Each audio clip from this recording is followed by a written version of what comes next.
اے رضا ہر کام کا ایک وقت میں آپ کو بتاتا ہوں ایمان تازہ ہو جائے گا. جناب سعد رضی اللہ تعالیٰ عنہ صحابی رسول ہیں, اللہ کے رسول صلی اللہ علیہ وسلم کے صحابی ہیں. آقا علیہ السلام کے ساتھ رہا کرتے تھے. آقا علیہ السلام کا مسواک اور وضو کا لوٹا جا نماز وغیرہ سنبھالا کرتے تھے. آقا علیہ السلام نے فرمایا اے جناب سعد جاؤ مسواک توڑ کے لاؤ. جناب سعد مسواک لینے کے لیے جاتے ہیں. راستے میں ایک خاتون, اس زمانے میں گھروں میں دروازے نہیں ہوتے تھے, پردے لگا کے رکھتے تھے. پردہ اڑتا ہے اور گھر میں ایک عورت برہنہ غسل کر رہی ہوتی ہے, اس پر نظر پڑ جاتا ہے. انہوں نے محبت سے نظر نہیں ڈالا تھا, دھوکے سے نظر پڑ گئی تھی. اللہ اکبر, وہ سمجھتے ہیں کہ میں بہت بڑا پاپ کر دیا, بہت بڑا گناہ کر دیا. عزیزان ملت اسلامیہ, اس خوف سے وہ صحابی رسول اللہ کے رسول کے سامنے نہیں جاتے ہیں. دل میں تصور کرتے ہیں میں ان کا مقابلہ کیسے کروں گا, ان کی نگاہوں کا مقابلہ کیسے کروں گا, میری آنکھوں نے گناہ کر لیا ہے. اللہ اکبر, وہ جنگلوں میں چلے جاتے ہیں, صحراؤں میں روپوش ہو جاتے ہیں, دھول اٹھا اٹھا کر اپنے جسموں پہ ڈالنے لگتے ہیں, خوب سارو سار ہوتے ہیں, توبہ و استغفار کرتے ہیں.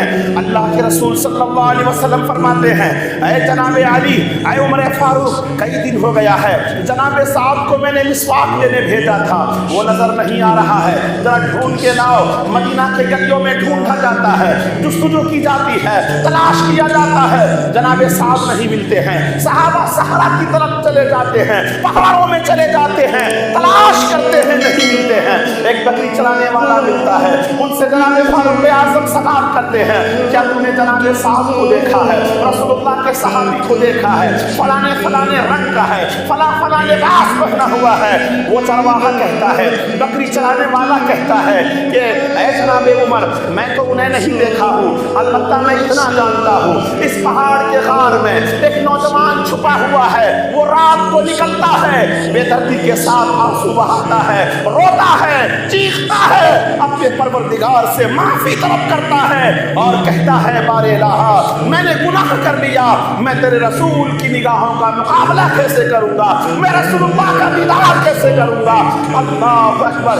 اور جانتے ہو اے سیدنا فاروق اعظم رضی اللہ تعالیٰ عنہ, اس نوجوان کے رونے کی وجہ سے میری بکریوں نے چرنا بند کر دیا ہے, میری بکریوں نے بھی آنسو بہانا شروع کر دیا ہے.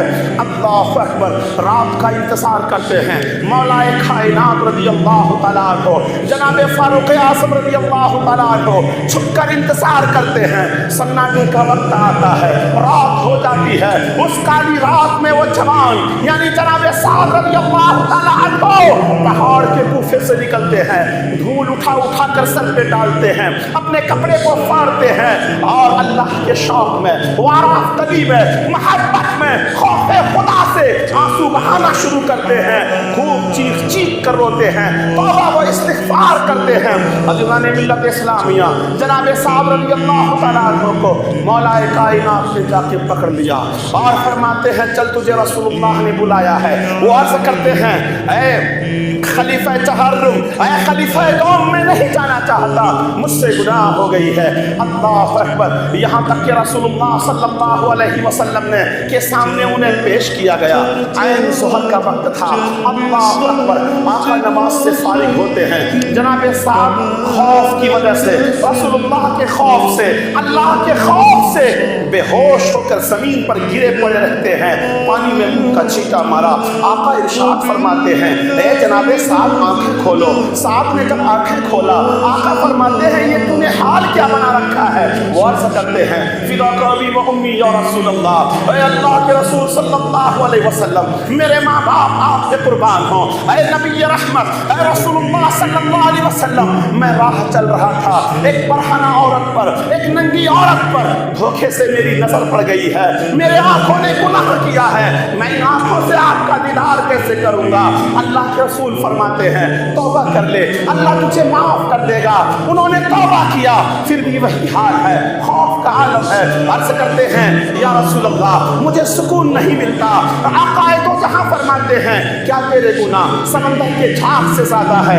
انہوں نے عرض کیا ہاں یا رسول اللہ میرا گناہ سمندر کے جھاگ سے بھی زیادہ ہے. اللہ کے رسول فرماتے ہیں کیا تیرا گناہ بارش کے قطروں سے بھی زیادہ ہے؟ عرض کرتے ہیں ہاں یا رسول اللہ میرا گناہ بارش کے قطروں سے بھی زیادہ ہے. آقا ارشاد فرماتے ہیں اے جناب صاحب کیا تیرا گناہ زمین کے ذرات سے بھی زیادہ ہے؟ عرض کرتے ہیں ہاں یا رسول اللہ میرا گناہ زمین کے ذرات سے بھی زیادہ ہے. آقا فرماتے ہیں کیا تیرا گناہ چاند و سورج سے بھی زیادہ ہے, آسمان سے بھی بڑا ہے؟ عرض کرتے ہیں ہاں یا رسول اللہ میرا گناہ اس سے بھی بڑا ہے. آقا فرماتے ہیں اگرچہ تمہارا گناہ سمندر کے جھاگ سے بھی زیادہ ہو, سمندر کے پانیوں سے بھی زیادہ ہو, زمین کی وسعتوں سے بھی زیادہ ہو, آسمان کی خلاؤں سے بھی زیادہ ہو, چاند و سورج سے بھی بڑا ہو, اے جناب صاحب میں تمہیں ایک وظیفہ بتاتا ہوں. سنو سنی کے شیموگا کے سنی مسلمانوں, آقا فرماتے ہیں ایک وظیفہ بتاتا ہوں, ایک آیت کا ٹکڑا بتاتا ہوں, ایک چیپٹر بتاتا ہوں, اسے تو پڑھ لے تیرا گناہ معاف ہو جائے گا. اللہ اکبر. آقا علیہ السلام فرماتے ہیں وہ دعا یہ ہے ربنا آتنا فی الدنیا حسنۃ وفی الآخرۃ حسنۃ وقنا عذاب النار. اسے 3 بار پڑھ لے سمندر کے جھاگ سے بھی زیادہ گناہ ہوگا تو اللہ تیرے گناہوں کو معاف کر دے. لیکن افسان ملت اسلامیہ کونین کے والی, کونین کے رسول اللہ جن کی حکومت دونوں جہان پر ہے, سبحان اللہ, جنہوں نے شریعت بھی دیا, طریقت بھی دیا, حقیقت بھی دیا, معرفت بھی دیا, وہ رسول اللہ جن کے ذریعے ہمیں قرآن ملا, ایمان ملا, جان ملا, مال ملا, اس دنیا میں آنا نصیب ہوا, وہ رسول اللہ ضمانت دے رہے ہیں. پھر بھی اللہ اکبر ان کے خوف کا عالم ایسا تھا. عرض کرتے ہیں یا رسول اللہ میرے ہاتھ پیر میں گناہوں کے خوف سے چونٹیاں جیسی چل رہی ہیں, ایسا لگ رہا ہے میرے ہاتھ پیر میں چونٹیاں کاٹ رہی ہیں. یا رسول اللہ میں بے چینی محسوس کر رہا ہوں, یا رسول اللہ مجھے سکون نہیں آتا. یہاں تک کہ نزا طاری ہو جاتی ہے. نزا سمجھتے ہیں نا, موت طاری ہونے لگتی ہے, نزا کے سکرات کا وقت آ جاتا ہے, جان حلق میں آ کے اٹکا ہوا ہے. آخری بار عرض کرتے ہیں یا رسول اللہ میں تو جا رہا ہوں دنیا سے, میری تمنا یہ ہے, میری چاہت یہ ہے, آپ اپنا میری چاہت یہ ہے آپ اپنا قدم میرے قریب کریں, اس پر میں اپنے لب کو رکھ کر پڑھوں لا الہ الا اللہ محمد رسول اللہ. آقا فرماتے ہیں قدموں میں نہیں اور تم میرے گود میں آ جاؤ. عرض کرتے ہیں یا رسول اللہ میں گنہگار ہوں, میں اس قابل نہیں ہوں, میرا سر اس لائق نہیں ہے کہ آپ کے گود میں جائے. یا رسول اللہ آقا نے انہیں اپنے باہوں میں تھام لیا, یہاں تک کہ روح کا فص عنصری سے پرواز ہو جاتی ہے. انہوں نے اپنی جان کو جانے جانا کے حوالے کر دیا. تجہیز و تدفین کا انتظام ہو رہا ہے. اللہ اکبر. مدینے کے گلیوں گلیوں میں میلہ لگا ہوا ہے, بھیڑ لگی ہوئی ہے. کون کون, ہر طرف التجا ہے جناب صاحب کا انتقال ہو گیا, جناب صاحب کا انتقال ہو گیا, صحابی رسول کا انتقال ہو گیا. اللہ اکبر. آقا علیہ السلام و تسلیم نے ان کے جنازہ اٹھانے کا حکم دیا. صحابہ نے 4 کاندھا دیا, جنازہ اٹھایا گیا. سننا غور سے سننا, بڑا ہی قیمتی بات بتانے جا رہا ہوں. جو اللہ سے خوف کرتا ہے, جو اللہ سے ڈرتا ہے, ان کا مقام کتنا بلند ہو جاتا ہے یہاں سے پتہ چلتا ہے. سنیں ایمان تازہ ہو جائے گا.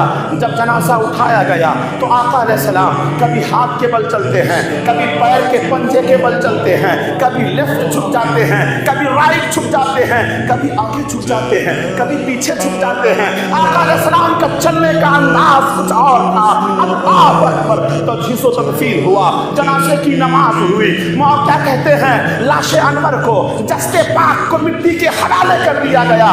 صحابہ لوٹ کر مدینے میں آ گئے. اللہ اکبر. آقا کو جہاں بیٹھے ہیں, صحابہ کا ہجوم ہے, دیوانوں کا ہجوم ہے, عاشقوں کا ہجوم ہے. رسول اللہ جلوہ فرما ہے. صحابہ عرض کرتے ہیں یا رسول اللہ فدا کا بابی و امی، اے اللہ کے رسول میرے ماں باپ آپ میں قربان ہوں، اے اللہ کے نبی میں نے آپ کو کئی جنازے میں دیکھا ہے لیکن اس جنازے میں چلنے کا انداز کچھ اور تھا یا رسول اللہ، کبھی دائیں ہو جاتے تھے، کبھی بائیں ہو جاتے تھے، کبھی پیچھے ہو جاتے تھے، کبھی آگے ہو جاتے تھے، کبھی آپ چھپ جایا کرتے تھے یا رسول اللہ، آپ کبھی تلوے کے بل چلتے تھے، کبھی ایڑی کے بل چلتے تھے، آخر یہ ترچھی چلنا، یہ سیدھا چلنا تو سمجھ میں آتا ہے یا رسول اللہ، یہ دائیں بائیں جھکنا سمجھ میں نہیں آتا ہے۔ سنو سنو ایمان تازہ ہو جائے گا۔